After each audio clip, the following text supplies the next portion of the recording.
Yes, good morning students. Today we are going to revise lesson 3 and that is natural resources, vegetation and wildlife. Natural resources means which resources are provided by nature.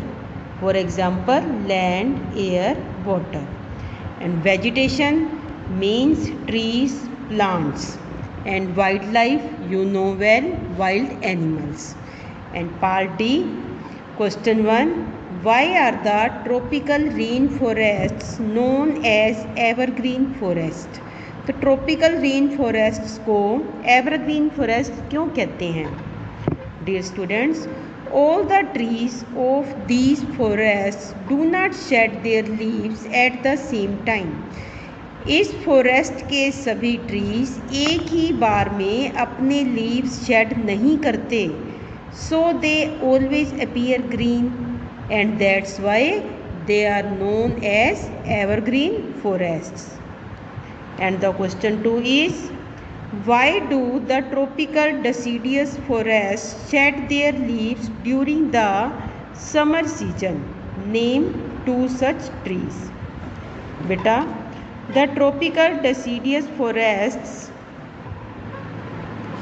and their leaves during the summer season to conserve moisture.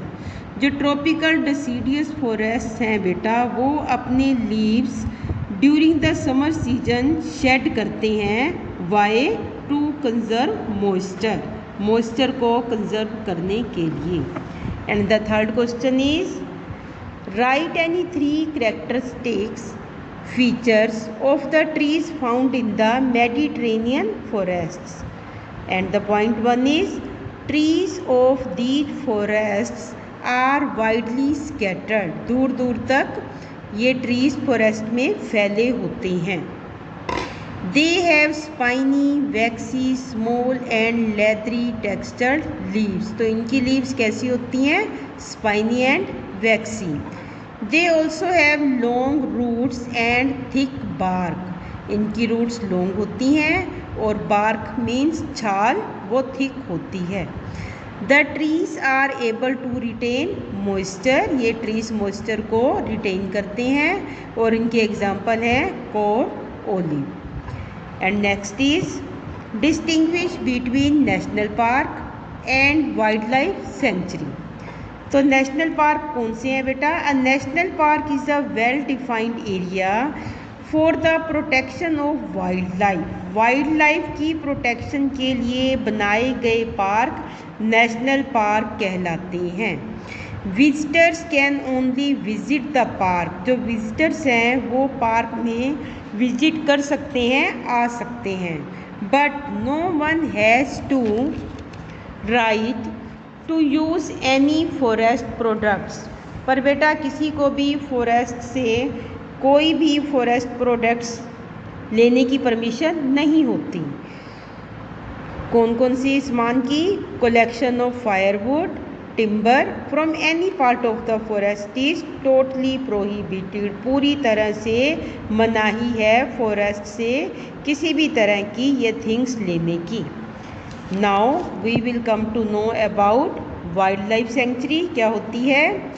It is declared protected area in which limited human activities are permitted. ये भी protected are declared है but यहाँ पर कुछ activities की permission है, जैसे कि hunting of animals and cutting of trees are banned. Animals की हंटिंग और ट्रीज़ की कटिंग तो पूरी तरह से बैन है.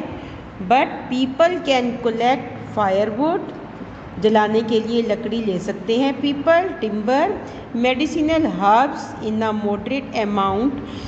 विच मॉडरेट अमाउंट मीन्स कुछ उचित मात्रा में, जिससे वो रिसर्च कर सकें. मेडिसिनल हर्ब्स को ले सकते हैं पीपल वाइल्ड लाइफ सेंचुरी से कुछ रिसर्च करने के लिए या एजुकेशनल पर्पस के लिए.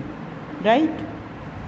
And the next is, suggest any 3 important measures for the protection of forests. किस तरह से हम फॉरेस्ट को प्रोटेक्ट कर सकते हैं बेटा? Point 1 is, afforestation means grow more and more trees. Each one plant one policy, हर एक व्यक्ति को 1 ट्री प्लांट करना चाहिए। Prohibited deforestation means don't cut the trees. And efficient utilisation of forest products, जो फॉरेस्ट प्रोडक्ट्स हैं हमें उन्हें उचित तरीके से उपयोग में लाना चाहिए, उनका अनुचित प्रयोग नहीं करना चाहिए।